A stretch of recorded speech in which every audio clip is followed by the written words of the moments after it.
Olá, meu querido irmão e meu querido amigo. Mais uma vez estamos aqui de volta para trazer-lhes mais uma mensagem da palavra do Senhor. Nós falamos na mensagem anterior, vocês devem estar lembrados, sobre o grande acontecimento no tempo de Noé, o grande dilúvio que ceifou a vida de milhares e milhares de pessoas. Um acontecimento sem fronteiras. Nós vamos finalizar este assunto nesta mensagem, mostrando algo muito interessante que acontecerá nos nossos dias. Será que o dilúvio tem alguma coisa a ver com os nossos dias?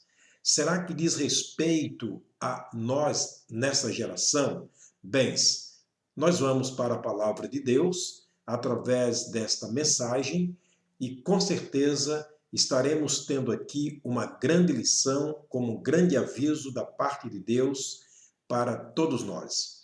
Porém, eu gostaria de antes estar orando por você, orando pela palavra do Senhor que vai ser transmitida nesse momento, a fim de que Deus esteja nos dando a graça de compreender o seu plano redentor, o seu plano da volta do seu Filho Jesus Cristo a este mundo, à semelhança de quando ele voltou na época de Noé. Vamos orar então? Senhor, obrigado pela tua graça.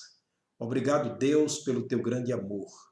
Obrigado por termos amanhecido mais um dia e estarmos aqui juntos diante, ó Deus, da tua santa e bendita palavra. Rogamos que o teu Espírito Santo esteja abrindo a nossa mente, a nossa capacidade de compreensão, para que a tua palavra possa fazer o efeito na nossa vida para o qual ela fora designada.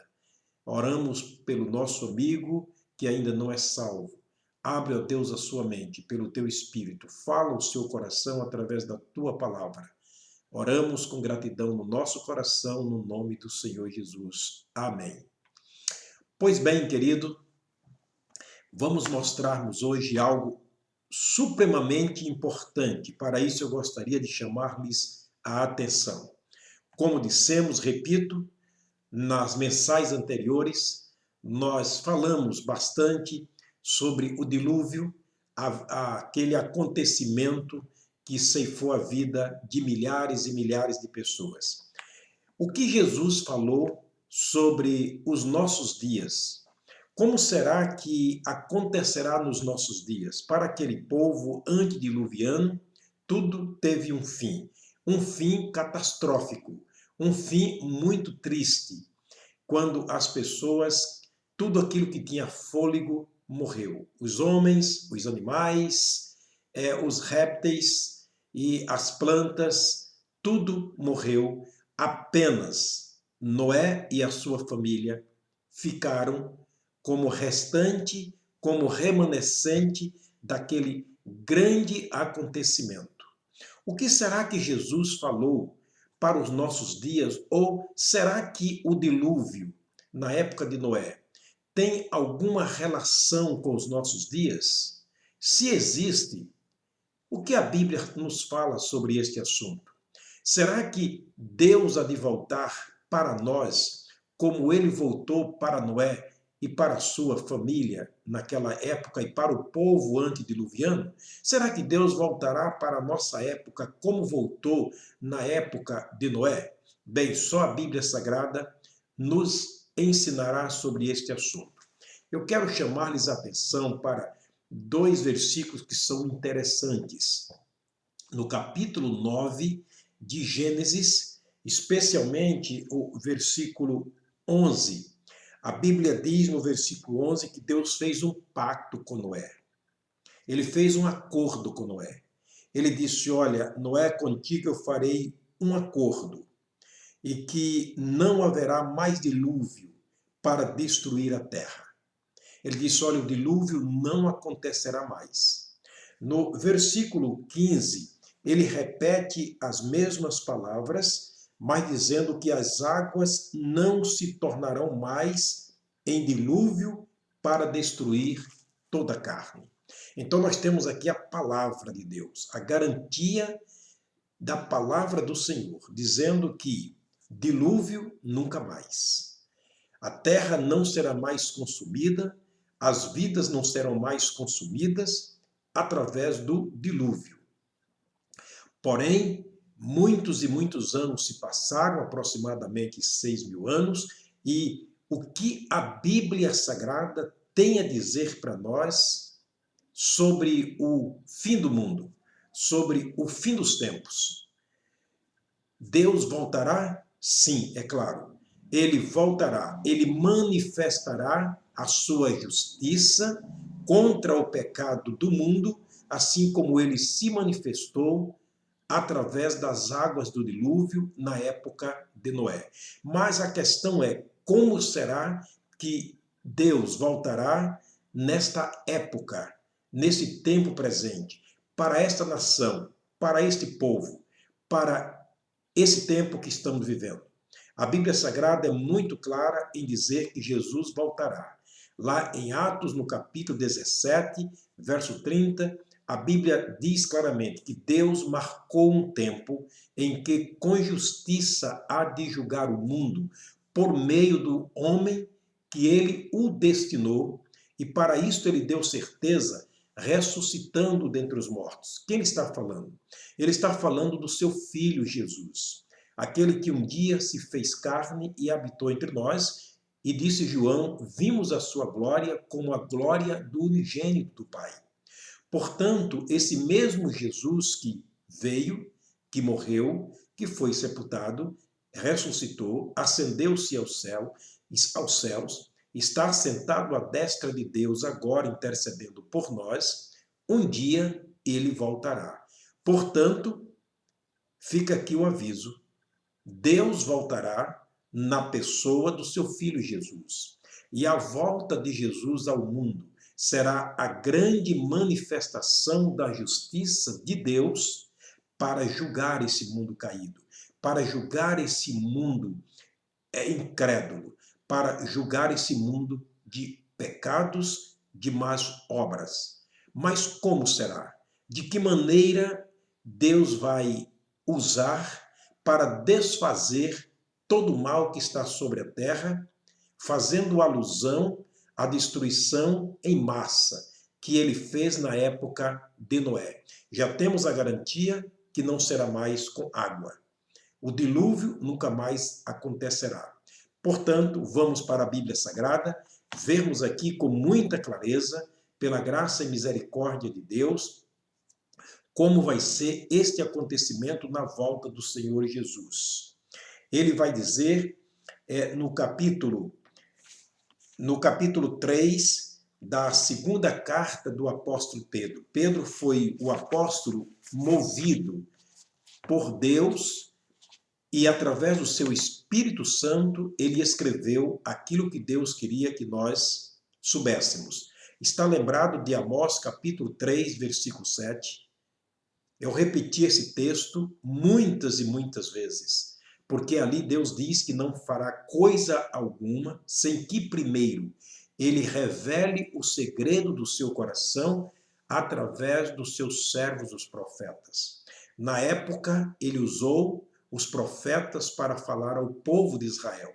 Hoje ele usa os pregadores que assumiram a responsabilidade, que receberam de Deus a autorização de serem porta-vozes dele, de serem embaixadores dele, para trazer o recado ao povo. Eis aqui, neste momento, estou falando ao teu coração da parte de Deus para dar-lhes aviso. Portanto, Deus não está agindo de maneira diferente do tempo passado no que diz respeito à sua palavra. Ele está falando conosco. Ele está dizendo para nós, através da sua palavra, ele vai dizer para nós como vai ser esta manifestação dele na pessoa do seu Filho nesses últimos dias. Vamos lá então para a Bíblia Sagrada.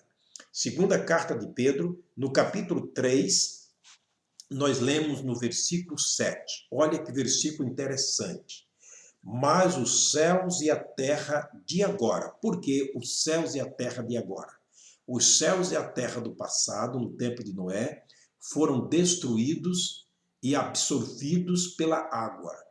Nós vimos isso com muita clareza nas mensagens anteriores. Mas Pedro diz agora pelo Espírito de Deus, mas os céus e a terra de agora, pela mesma palavra, não é outra palavra. Deus não tem duas palavras. Deus tem uma única palavra. E ele diz, pela mesma palavra se reservam como tesouro, estão guardados como tesouros, preservados por Deus como tesouro, como ele preservou a terra e o céu na época de Noé. E se guardam para o fogo. É muito claro o texto, não é? Mas os céus e a terra de agora, pela mesma palavra, se reservam e estão guardados para o fogo. E ele continua aqui mostrando até o dia do juízo, até o dia do juízo e da perdição dos homens ímpios. Deus é muito claro. Deus é muito sucinto quando ele trata de qualquer assunto através da sua palavra. Ele faz aqui alusão ao tempo de Noé e alusão ao nosso tempo. Ele diz, olha, no tempo de Noé, tudo foi dissolvido pela água, consumido pelas águas do dilúvio, porém, os céus e a terra, que agora existem, pela mesma palavra, eles estão guardados, reservados para o fogo, para o juízo do dia da perdição dos homens ímpios. E aqui ele está nos dando avisos importantes. Ele diz, todo aquele que não estiver em Cristo Jesus será desfeito, consumido pelo fogo do julgamento de Deus. Se ele disse que o dilúvio não voltará mais, não acontecerá mais, por importante e grande aviso para nós, ele está nos dando aqui.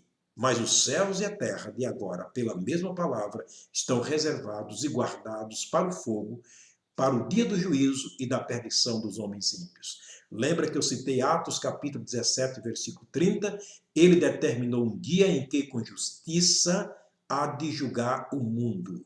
A justiça de Deus há de se manifestar contra essa baderna, contra essa parafernaiada que existe no mundo de pecado contra Deus, que tem ofendido diretamente a santidade de Deus. E a medida de Deus está se enchendo.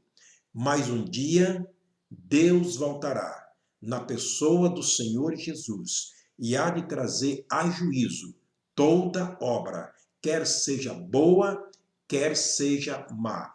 Todos terão que comparecer perante Deus para uma prestação de contas. Porque, havendo Deus falado antigamente pelos seus profetas, nesses últimos dias, ele tem nos falado pelo seu Filho, através da sua palavra.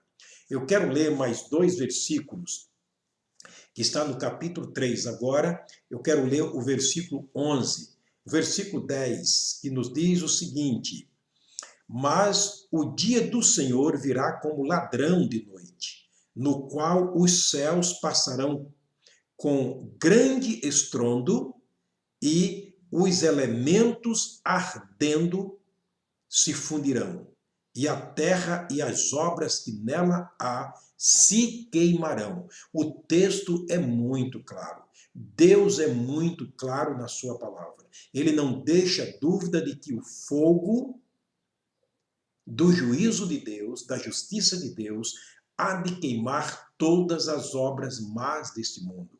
De quem são as obras? Nossas. As obras, ele fala no versículo 7, dos homens ímpios. Ímpio quer dizer aquele que nunca foi purificado e santificado no sangue do Senhor Jesus. Porque Pedro disse que, aliás, João disse que o sangue de Jesus, seu Filho, nos purifica de todo o pecado. O profeta Isaías, falando do pecado, ele diz que ainda que lavemo-nos com muito sabão e salitre, a mancha do pecado nosso está diante de Deus. Está ofendendo a santidade de Deus. E ele deixa muito claro que naquele dia, no dia da vinda do Senhor Jesus ao mundo, as obras serão queimadas, as obras serão destruídas através do fogo, isso é, da justiça de Deus. Temos ainda o versículo 11, o versículo 12, melhor dizendo, aguardando e apressando-vos para a vinda do Filho de Deus.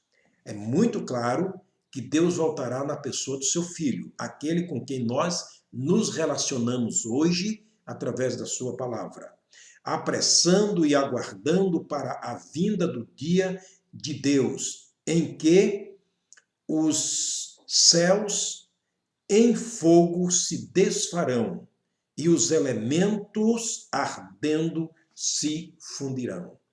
Ora, se Deus olhou para a terra após o dilúvio e ele viu corpos, esqueletos, restos mortais, e aquilo condoeu seu coração, e ele prometeu que não voltaria mais às águas do dilúvio para inundar a terra, ele um dia, após a volta do seu filho Jesus, ele olhará para este mundo e ele verá tudo destruído e queimado pelo fogo.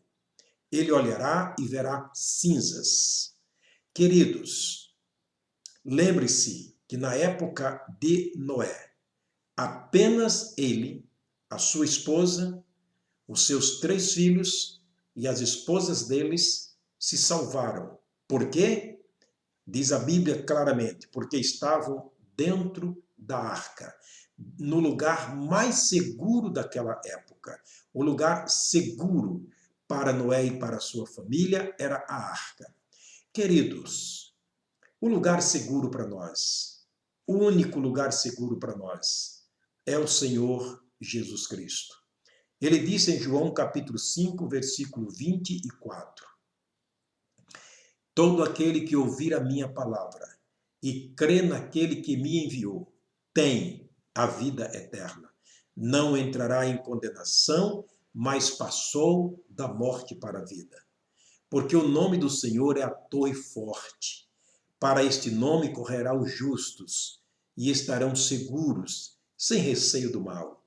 Eu quero te convidar nesta mensagem a voltar-se para Jesus, para Deus, na pessoa do Senhor Jesus. É claro que Deus não nos recebe a não ser através do Senhor Jesus. E aquele que vem a Ele através de Jesus, Ele disse, de maneira nenhuma o lançarei fora. Lhe darei a vida eterna e nunca mais perecerão, e ninguém os arrebatará da minha mão. Venha para Jesus agora. Abre o teu coração. Deixa Jesus entrar na tua casa. Deixa Jesus entrar na tua vida, no teu coração, da tua família e serás salvos. Que Deus ricamente esteja te abençoando. Que esta palavra possa te despertar para um compromisso pessoal com o Senhor e Salvador Jesus Cristo, aquele que bate agora a porta do teu coração e te chama com voz de amor, mas um dia ele voltará como juiz. Aproveita a oportunidade. O tempo da graça chegou e está batendo a tua porta, está batendo o teu coração, a tua vida e da tua família. Abre o teu coração, entrega-se ao Senhor Jesus e será salvo você e toda a sua casa. Querido, que Deus te abençoe, que Deus te guarde. Em nome do Senhor Jesus, até a próxima mensagem, se o Senhor nos permitir.